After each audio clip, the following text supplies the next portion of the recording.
Hi viewers, welcome to our channel. ప్రస్తుతం మనతో పాటు దామ భారతి గారు సీనియర్ జర్నలిస్ట్ ఉన్నారు. వారితో ఒకసారి మాట్లాడదాం. సార్ నమస్కారం. సార్ మలయాళం సినిమా ప్రొడ్యూసర్స్ ఒక సంచలన నిర్ణయం తీసుకున్నారు సార్. అది జూన్ 1 నుంచి మలయాళం సినిమా ఇండస్ట్రీ మొత్తాన్ని కూడా మూసివేస్తున్నట్టుగా వాళ్ళు ప్రకటించారు. ఇప్పుడు ఈ నిర్ణయంతో అంటే ఇండియన్స్ అందరూ కూడా షాక్ అయిపోయారు. అంటే మామూలుగా మనం చెప్పుకుంటుంటాం మలయాళ సినిమాలు తక్కువ బడ్జెట్ లో క్వాలిటీ ఉన్న సినిమాలు తీస్తారని, వాళ్ళ సినిమాలు చూసి మిగతా ఇండస్ట్రీలు నేర్చుకోవాలని చెప్పేసి కూడా చాలా మంది మాట్లాడుతుంటారు. మరి అటువంటి ఈ సిచ్యువేషన్ లో మలయాళం సినిమా ఇండస్ట్రీ ఎందుకు షట్ డౌన్ అయిపోతుంది, అసలు ఏం జరిగింది, మరి దీని గురించి మీ ఒపీనియన్స్? నేను పర్సనల్గా నేను కూడా సినిమా రంగంలో ఉన్నాను, 2 సినిమాలు డైరెక్ట్ చేశాను. సో నేను ఎక్కడికి ఎవరిని కలిసినా ఫస్ట్ అడిగే ప్రశ్న ఏంటంటే, మీరెందుకు మలయాళం లాగా సినిమాలు తీయలేకపోతున్నారు? ఇక్కడ వాళ్ళు చూడండి చిన్న చిన్న బడ్జెట్లో ఎంత గొప్ప సినిమాలు తీస్తున్నారో, మనోళ్ళు ఎందుకు తీయలేకపోతున్నారు అనేది మేజర్ ప్రతి ఒక్కరు అడిగే ప్రశ్న. ఎందుకంటే కోవిడ్ తర్వాత ఓటీటీలు ఓపెన్ అయిన తర్వాత, కోవిడ్కి ముందు మలయాళం సినిమా చూసేవాళ్ళ సంఖ్య చాలా తక్కువ ఉండేది. కోవిడ్ తర్వాత విపరీతంగా మలయాళం సినిమాలు చూసేవాళ్ళ సంఖ్య బాగా పెరిగింది. ముఖ్యంగా ఓటీటీ ప్లాట్ఫామ్స్ విపరీతంగా రావడంతో మలయాళంలో మలయాళం సినిమాలు చూడడం అనేది పెరిగింది. నిజానికి మలయాళం ఇండస్ట్రీ కూడా ఎప్పటి నుంచో వాళ్ళది ఫస్ట్ ఫిల్మ్ 1928లోనే సైలెంట్ ఫిల్మ్ వచ్చిందన్నమాట. విగతో కుమారన్ అని ఫస్ట్ మూకీ అంటారు, 1928లో వచ్చింది. దాని తర్వాత 38లో బాలన్ అని టాకీ వచ్చింది. అప్పటి నుంచి కూడా మలయాళం ఉంది. దాని తర్వాత మనకు సౌత్ ఇండియాలో కన్నడలో, తర్వాత మలయాళంలో న్యూ వేవ్ ఫిల్మ్స్ కూడా ఈ 2 భాషల్లోనే ఫస్ట్ వచ్చాయన్నమాట. ఒక రకంగా చెప్పాలంటే కన్నడలో ముందొచ్చాయి. మన తిక్కవరపు పట్టాభిరామరెడ్డి అని ఇక్కడ నుంచి కన్నడలో వెళ్ళి ఆయన శృంగార మాస కానీ లేకపోతే కొన్ని సినిమాలు ఆయన షూట్ చేశారు.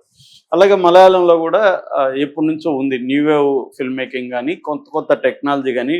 ముఖ్యంగా ఇండియన్ వైజ్గా సినిమా రంగంలో ఉండే గొప్ప టెక్నీషియన్లు చాలామంది, కెమెరామెన్లు కావచ్చు, మ్యూజిక్ డైరెక్టర్లు కావచ్చు, సౌండ్ పూకుట్టి ఇలాంటి వాళ్ళు సౌండ్ కావచ్చు, ఇలాంటి వాళ్ళందరూ మలయాళం నుంచి వచ్చిన వాళ్ళు ఉన్నారు.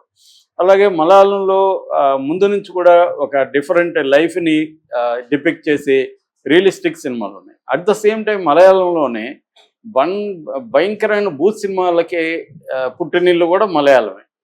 మనకి షకీలా కావచ్చు, అంతకుముందు కూడా విపరీతంగా అసలు మలయాళ సినిమా అంటేనే బూత్ సినిమా అనే ట్రెండ్ నడిచింది కొద్ది రోజులు.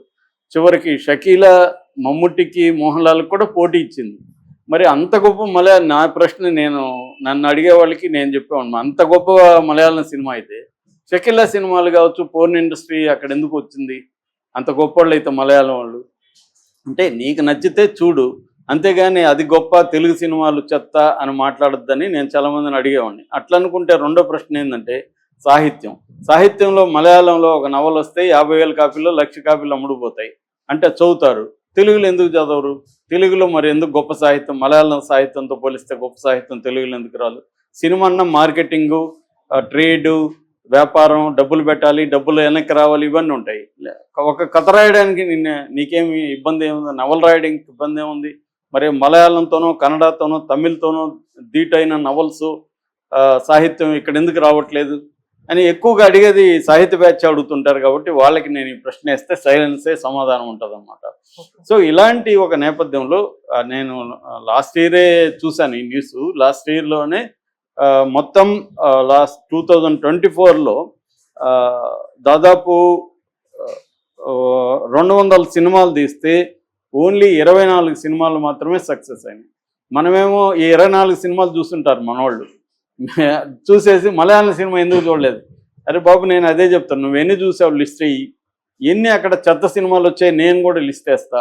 పనికి మాలిన సినిమాలు మోహన్ లాల్ మమ్ముట్టివే పరమ చెత్త సినిమాలు అక్కడ ఉంటాయి, అవన్నీ నేను కూడా లిస్ట్. తమిళ్లో కూడా ఇదే చెప్పేవాళ్ళు. ఈ మధ్య తమిళ్ తగ్గించారు కొద్దిగా. తమిళ్లో కూడా వచ్చేది ఏంటంటే ఒక 10 ఫిల్మ్స్, ప్రతి ఇండస్ట్రీలో ప్రతి ఫిల్మ్స్ డిఫరెంట్ ఫిల్మ్స్ వస్తాయి.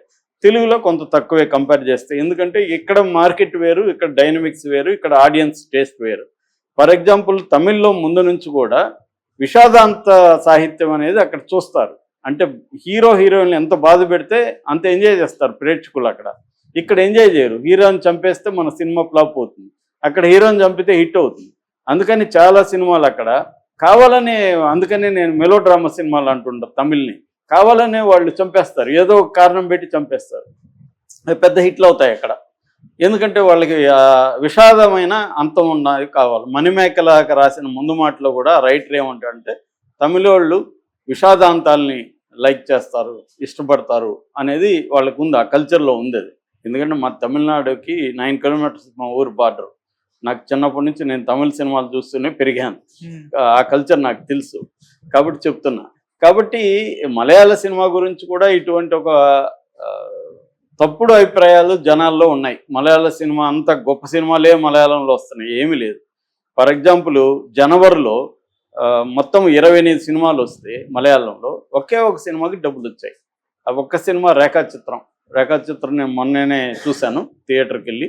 రేఖాచిత్రం 9 కోట్లతో బడ్జెట్తో తీస్తే 55 కోట్లు వచ్చింది ఆ ఒక్క సినిమానే. ఇదే మాట్లాడుకుంటారు, రేఖాచిత్రం చూసావా, రేఖాచిత్రం. అరే బాబు చూసామరా, మిగతా 27 సినిమాల గురించి మీరు చెప్పండి అని. ఎందుకంటే వీళ్ళు ఎవరు కూడా పరిశోధించరు, లోతుగా వెళ్ళరు, అసలు మలయాళ సినిమా ఏంది ఇవన్నీ వెళ్ళరు. ఎవడో చెప్తుంటే వీళ్ళు మనకు చెప్తుంటారు. అతని మాట విని అవునవును మలయాళంలో గొప్ప సినిమాలు వస్తున్నాయి. మరి గొప్ప సినిమాలు వస్తుంటే ఎందుకు మూసేస్తున్నారు ఇండస్ట్రీ అంటే విషయం ఇది, డబ్బులు రావట్లేదు. టెక్నీషియన్లు, హీరోలు విపరీతంగా రేట్లు పెంచేశారు. అందుకని ప్రొడ్యూసర్లకి 2024లో 600 నుంచి 700 కోట్లు నష్టపోయారు ప్రొడ్యూసర్లు. సో 600-700 కోట్లు నష్టపోతే ఆ సినిమా ఇండస్ట్రీ పనికొస్తుందా, నిలబడుతుందా? ఎందుకంటే ఆ సినిమా ఇండస్ట్రీనే చిన్న సినిమా ఇండస్ట్రీ. వాళ్ళకి ఇప్పుడు ఊపిరి వచ్చింది ఓటీటీ వల్ల. అంతకుముందు ఏంటంటే థియేటర్సే చాలా తక్కువ ఉంటాయి మలయాళంలో. కేరళలో థియేటర్లు చాలా తక్కువ ఉంటాయి. అందుకని వాళ్ళు తమిళ మీద ఇతర మీద ఆధారపడాలి. ఇప్పుడు మమ్ముట్టి ఇక్కడికి వస్తే 4 కోట్లు 5 కోట్లు ఇస్తారు సినిమాకి, అక్కడ ఇవ్వరు మమ్ముట్టికి. కానీ ఈ మధ్య వాళ్ళు కూడా పెంచేస్తున్నారు. దీనికి ప్రధానంగా 2 కారణాలు. ఒకటి ఓటీటీలో వాళ్ళు పాపులర్ అయిపోవడం వల్ల నేను ఇంత పాపులర్ కదా నా రెమ్యునరేషన్ పెంచుతాను. రెండవది వాళ్ళు ఇతర భాషల్లోకి వస్తారు. తెలుగులోకి ఇప్పుడు ఫర్ ఎగ్జాంపుల్ ఫహద్ ఫాజిల్కి 10 కోట్లు ఇచ్చుంటారు ఇక్కడ, అక్కడ ఇవ్వరు కదా సినిమా. వాళ్ళది మొత్తం బడ్జెటే 10 కోట్లు 20 కోట్లు. ఇప్పుడు ఇందాక చెప్పిన రేఖాచిత్రం 9 కోట్ల బడ్జెట్.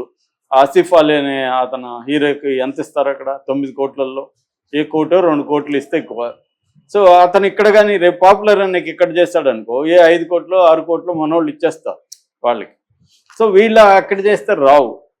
సో ఈ విధంగా ఏం చేస్తున్నారంటే టెక్నీషియన్లు, హీరోలు, హీరోయిన్లు రేట్లు పెంచేస్తున్నారు. ప్రొడ్యూసర్కి అక్కడ బర్డెన్ అవుతుంది. అంత కలెక్ట్ చేయవు మలయాళం సినిమాలు. మన వాళ్ళు అనుకుంటారు ఏం సార్ అక్కడ ఓటీటీలో వస్తున్నాయి కదా, ఓటీటీలో వస్తే ఎంతమంది చూస్తారు? పాపులర్ వాళ్ళు ఎవరు చూడరు. ఇది చూసేది ఎవరు? కొంత సీరియస్ లిటరేచర్ చదివేవాళ్ళు, కొంత సీరియస్ సినిమా చూసేవాళ్ళు. మామూలుగా మాస్ వాళ్ళు ఎవరు రేఖాచిత్రం సినిమా చూడరు. ఎందుకంటే స్లో బర్నర్ అంటారు. మలయాళం సినిమాలు ఎక్కువ స్లో బర్నర్. నేనే చాలాసార్లు చికాకు పడినా, ఎందుకురా ఇంత స్లోగా తీస్తున్నారు, అంత స్లోగా తీస్తుంటారు వాళ్ళు. సో ఈ స్లో బర్నర్కి చూడాలంటే ఒక రకమైన మూడ్ వ్యవహారం ఉండాలి మనకి. అది అందరికి ఉండవు. మాకు కూడా అర్థం కాలేదు ఇది ఎందుకు ఇంత పెద్ద హిట్ అయింది రేఖాచిత్రం అని. కారణం ఏంటంటే అది నాస్టాలజిక్గా ఉంది. వాళ్ళ సినిమా ఇండస్ట్రీ మమ్ముట్టిని వాడారు, జార్జ్ గిద్దన ఆ సినిమా ఇండస్ట్రీలో నాస్టాలజిక్గా ఉంది. అదర్వైజ్ అదేం గొప్ప సినిమా కాదు. కానీ మనోళ్ళకి ఎట్లా అయిపోయిందంటే మేము అప్పుడప్పుడు అంటుంటాం మన సినిమా కూడా మలయాళంలో తీసి హిట్ అవుతుందిరా బాబు అని. ఎందుకంటే మలయాళం అంటే వీళ్ళకి ఒక దురభిప్రాయం వచ్చేసింది. మలయాళం గొప్ప సినిమా అనే మూడుతో చూస్తారు. అది బాగాలేకపోయినా బాగుందని చెప్తుంటారు. మనం చూస్తే ఏం గొప్పగా ఉండదు. సో ఈ ప్రాబ్లమ్స్ బయటకు తెలియదు. ఇప్పుడు ఏం చేశారంటే జూన్ 1 నుంచి Malayalam cinema film producers association, film employees federation, ఈ 2 సంస్థలు జూన్ 1 నుంచి బాయ్కాట్ చేస్తున్నాము అని చెప్పారు. అక్కడ తిరువనంతపురంలో సెక్రటేరియట్ ముందు కూడా ధర్నాలు కూడా ప్లాన్ చేస్తున్నారు. ఎందుకంటే ఇలాగైతే మేము సినిమాలు తీయలేము అంటే ప్రొడ్యూసర్లు, డిస్ట్రిబ్యూటర్లు, ఎగ్జిబిటర్స్ ఈ 3 రకాల వాళ్ళు కూడా సినిమాకి నష్టపోతున్నారు. నేను ఇందాక చెప్పినట్టు జనవరిలో 28 సినిమాలు వస్తే ఒకే సినిమా హిట్ అయితే 27 సినిమాలు తీసిన ప్రొడ్యూసర్లు లాసే కదా. ఎగ్జిబిటర్లు పోయింది డబ్బులు, డిస్ట్రిబ్యూటర్లు పోయింది. వాళ్ళు ఎలాగా నెక్స్ట్ సినిమా తీయాలంటే ఒక సినిమాలో 20 కోట్లు 10 కోట్లు లాస్ వస్తే ఆ ప్రొడ్యూసర్ నెక్స్ట్ ఎప్పుడు సినిమా తీస్తాడు? సో ఇది మేజర్ ప్రాబ్లం. అంతకుముందు కోవిడ్ రాకముందు పరిస్థితి ఏంటంటే ఇప్పుడు ఓటీటీలోకి వస్తున్న వాళ్ళంతా డివిడీలు సినిమాలు అనేవాళ్ళు, అప్పుడు సిడీ సినిమాలు అనేవాళ్ళు. సిడీలు డిస్ట్రిబ్యూట్ చేసుకునే వాళ్ళు క్రౌడ్ ఫండింగ్ ఉండేది. ఒక 10 మంది కలిసి కొంత డబ్బులు లేకపోతే ఒక 100 మంది దగ్గర కలెక్ట్ చేసుకొని తలా 1000 రూపాయలు 100 మంది దగ్గర తీసుకుని అట్లా తీసుకొని చిన్న చిన్న కథలు చేసుకొని వచ్చేవాళ్ళు. ఎప్పుడైతే ఓటీటీ వచ్చిందో దీనికి మార్కెట్ వచ్చింది. మార్కెట్ వచ్చేకాడికి వీళ్ళందరూ డబ్బులు. ఎక్కడైనా మనిషి ఆశ, ఇంకా మలయాళం వాళ్ళు ఏంటంటే ఎడ్యుకేషన్ 100% ఉంటుంది. వాళ్ళు కమర్షియల్ పీపుల్. ఎక్కడ పోయినా నువ్వు ప్రపంచంలో ఎక్కడైనా దుబాయ్లో అడుగు, దుబాయ్లో మన తెలుగు వాళ్ళు ఉంటారు, వాళ్ళని అడుగు. సరే అక్కడ ఇండియా నుంచి వచ్చిన వాళ్ళలో కమర్షియల్ ఎవరు ఎక్కువ అంటే మలయాళం అని చెప్తారు. కెనడాలో అడుగు, మలయాళం అని చెప్తారు. అదేదో వివేక్ సినిమాలో ఒక జోక్ ఉంటుంది. వివేక్ ఒకసారి దాన్ని ఏమంటారు, సబ్బే అంటారు కదా, కింద నుంచి ఇలా పైకి వెళ్తాం. అలా వస్తూ టీ తాగుతూ వస్తాడు. వాడు అడుగుతాడు ఫ్రెండ్, ఎక్కడరా నీకు అక్కడెక్కడ టీ దొరికిందంటే, నేను రోజు ఇట్టు వచ్చేది చూసి ఒక మలయాళం వాడు అక్కడ టీ షాప్ తెచ్చారా అని. అలా ఉంటుంది అనమాట. అంటే వీళ్ళు బిజినెస్ పీపుల్, బిజినెస్ మైండ్ ఎక్కడ పోయినా ఉంటుంది. సో దానివల్ల సినిమాలు ఏమి గొప్ప సినిమాలు వస్తున్నట్టు కాదు. మలయాళంలో అయినా ఏ ఇండస్ట్రీలో అయినా ఒక 5 నుంచి 10 సినిమాలు డిఫరెంట్ వస్తాయి. ఇప్పుడు చూడు మలయాళం కంప్లీట్గా ఈ మధ్య కాలంలో అన్ని థ్రిల్లర్సే వస్తున్నాయి, సోషల్ యాంగిల్లో లేవు. ఎందుకంటే వాళ్ళకి కూడా ఓటీటీలో ఏ ట్రెండ్ ఎక్కువ ఏవి చూస్తుంటే అవే తీస్తారు వాళ్ళు కూడా. ఇదంతా కూడా మార్కెట్ డ్రివన్ ఇండస్ట్రీస్ సినిమా అనేది. సో ఇప్పుడు 9 కోట్లు రేఖాచిత్రం మీద పెట్టారంటే 9 కోట్లు మళ్ళీ వస్తుంది అనుకుంటేనే కదా పెడతారు. సో అలాగే ఇప్పుడు 27 సినిమాలు లాస్ వచ్చినప్పుడు వాళ్ళు ఇంకా 2 నెలల సినిమాలు ఎలా తీస్తారు? అందువల్ల సంవత్సరానికి వాళ్ళకి మలయాళం ఇండస్ట్రీ 600 నుంచి 700 కోట్లు లాస్ వచ్చే పరిస్థితి ఉన్నప్పుడు ఖచ్చితంగా వాళ్ళు దీన్ని బాయ్కట్ చేయక ఏం చేయలేరు. అందుకని షట్ డౌన్ చేస్తున్నారు. అందుకని ఇండియాలో ఇప్పుడు మలయాళం ఇండస్ట్రీ షట్ డౌన్ అంటే అనేది చాలామందికి షాకింగ్గా ఉంది. ముఖ్యంగా గొప్ప సినిమాలు అనుకున్న వాళ్ళకి షాకింగ్గా ఉంది. ఈ విషయాలు మనలాంటి వాళ్ళకి షాకింగ్ లేదు. ఎందుకంటే మాకు ఏ ఇండస్ట్రీలో ఏం జరుగుతుందో తెలుసు.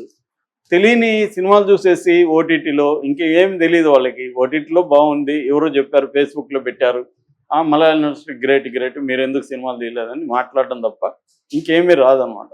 అలాంటి వాళ్ళకి ఇది షాకు. తెలిసిన వాడికి ఏమి షాక్ లేదు. ఎందుకంటే అక్కడ కూడా అందరికీ గ్రీడ్ ఉంటుంది. అక్కడ రేట్లు మనవాళ్ళలాగే అక్కడ కూడా రేట్లు పెంచేస్తారు. మనవాళ్ళని లెక్కలేసుకొని జాగ్రత్తగా చేస్తారు. మనవాళ్ళకి ఇంత లాస్ వచ్చిందని మనవాళ్ళు ఎవరు మూయలేదే. నిజానికి ఇవాళ సౌత్ ఇండియాలోనే తెలుగు సినిమా ఇండస్ట్రీని బెటర్ పొజిషన్లో ఉంది. అది వాళ్ళతో మాట్లాడితే మనకు తెలుస్తుంది. మన వాళ్ళకి ఈ విమర్శలు చేసే వాళ్ళకి తెలియదు అవి. సో ఇప్పుడు అది మరి దీన్ని మలయాళం ఇండస్ట్రీ తగ్గించుకుంటారా, వాళ్ళు ఏం చేయబోతున్నారు అనేది చూడాలి. ఎందుకంటే ఇది చాలా మేజర్ డిసిషన్. వాళ్ళు ఇంత మేజర్ డిసిషన్కి రావడం వెనక మాత్రం వాళ్ళ లాసెస్ అనేవి బలంగా ఉన్నాయి. Okay sir, thank you so much.